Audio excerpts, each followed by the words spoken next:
It's nice to see you again. I'm Coach Ty with MuscleWiki. This is our friend Amber, and we're going to take you through the hammer curl this time. So the hammer curl is a neutral grip bicep curl.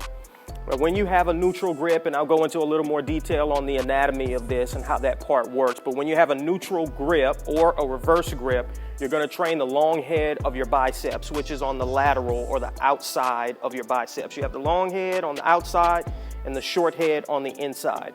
So in my programs that I write, I always try to have one bicep move that's going to train the long head and one for the short head, just so we cover all our bases. So again, this hammer curl, long head. All right, so let's go ahead and grab the dumbbells.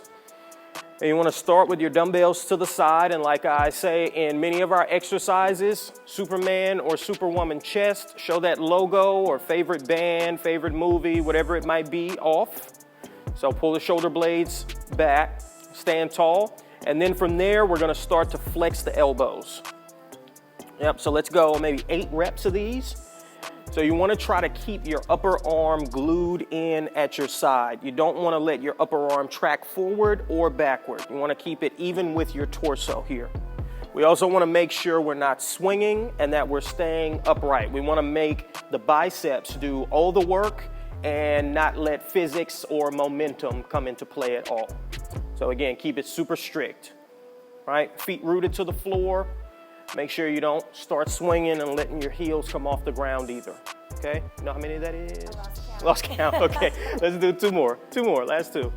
1, just make sure bicep gains. Last 1, full flex, and make sure we always fully extend the elbow. And that's it, okay? Dumbbells down. And that's the hammer curl. Thank you guys for listening and watching as always, and we'll see you with the next one. Be safe. Okay, on to our hammer curl do nots as far as our form. Our very first one, swinging. As with all of our bicep exercises, it's very easy to start swinging. We don't want to let momentum and physics do the work for us. We want elbow flexion to do the work. We want our biceps to do the work. So make sure you're staying upright, not letting your hips get too involved in the movement or not letting your hips get involved at all. Hips should be extended, you should be nice and tall, and the elbow joint should be the only joint doing any movement. Next up, too much shoulder movement. So I drew a straight line through her shoulder joint here.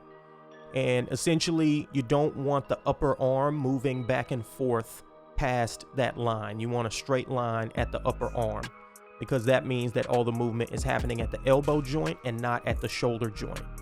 Again, we want to make the elbow joint do all the work. Number 3, short range of motion. We want to extend the elbows completely. It is okay if you stop just short of fully extending the elbows. That's not going to kill your bicep gains, but this here is definitely too short. So we want to get very close to, if not full, elbow extension. And finally, spine hyperextension. You'll see this typically if a person's going a little too heavy on a bicep curl. The human body is very smart, the nervous system's very smart, and it will put you in position to get the weight from point A to point B. And in this specific instance, if you shoot your hips forward, you'll have a little bit better leverage to get the dumbbells up near your collarbone. So we want to avoid that happening because we don't want to put a bunch of stress on your lower back. And that's it for the hammer curl. Thank you guys again, as always, for listening. Please like, comment, subscribe. Let us know what you'd like to hear from us next. And we'll see you next time. Be safe.